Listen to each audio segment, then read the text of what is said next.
Hi, and thanks for logging on to the Daily Dvar. Here's a brand new halacha for you, and it's for Wednesday, the 16th day of February. Here we go. Today, a halacha about hatmana. We better explain what that is first. On Shabbos, the rabbis decreed that you should not have things insulated to retain their heat in such a way that the heat will increase while it's inside of its insulation. They feared that if they would allow people to do things like this, people would come to mess with them in a way that perhaps they would sometimes increase the fire and do stuff like that. So they said no hatmana, which basically means no insulating of items. Now the question is, I'm going to show you one practical application where we seem to be insulating, and the question is it allowed? The insulating that they were referring to in their times long ago was where people would take a hot pot of cholent that they heated on Friday afternoon and then bury it in some deep, deep hole with all kinds of stuff covering over it that would actually increase the heat because of the way it was packed in. They didn't want that done because they didn't like how people might mess with it on Shabbos. And now here's a modern application and a way that question as to whether we're allowed to do this. Here it is. You have your cholent properly arranged in a crock pot that was set on Friday afternoon.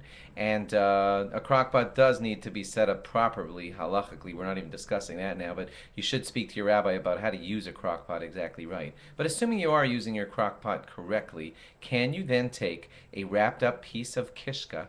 If you don't know what kishka is, that's a whole nother discussion.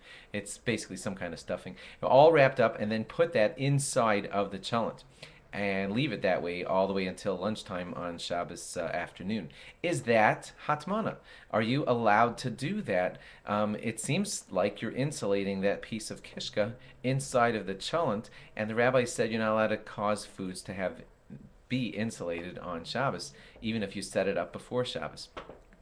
The safe answer is that under the right conditions, you are allowed to do it. And one of the reasons given is because often when you have a cholent and you have an insulated kishka inside of the cholent, it's usually not like a full insulation. Usually there's some interchange. Some of the taste of the cholent is dribbling into the kishka and vice versa. The only reason it's wrapped is so that it just doesn't totally disintegrate into the cholent or vice versa. But really there is an interchange of the two materials. Some of the taste is going back and forth, and therefore it's not really a case of insulation at all, say some of the rabbis, if there is room for the stuff to be exchanging some of their ingredients. So the bottom line is, under the right circumstances, yes, you are allowed to wrap your kishka and put it inside of the cholent on Friday afternoon and have it be sort of insulated, and it's totally permissible because the insulation is not complete. Now, there are many more details to this, and certainly ask them before you go relying on this and comparing all your cases to it.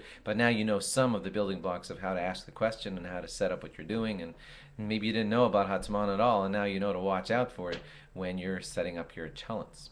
Thanks for logging on. Log on again tomorrow for more. Bye-bye.